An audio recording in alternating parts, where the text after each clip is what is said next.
What the f? Hold up. Bro. Issued a special marine warning for Shut up. nearshore waters from Winthrop Harbor to Calumet Harbor, nearshore waters from Calumet Harbor to Michigan City until 6 p.m.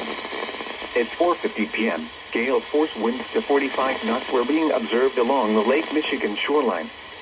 Hazard, wind gusts 45 Really? knots. Source, automated measurements. A 46 carats wind gust was recently measured at the Chicago Crib. Impact, small craft could be damaged in briefly higher winds and suddenly higher waves. Locations impacted include Harrison Beaver Crib, Wilmette Harbor, 31st Street Harbor, Monroe Harbor, Burns Harbor, Calumet Harbor, Michigan City, Winthrop Harbor, Indiana Harbor, Waukegan Harbor, Burnham Harbor, and Hammond Marina.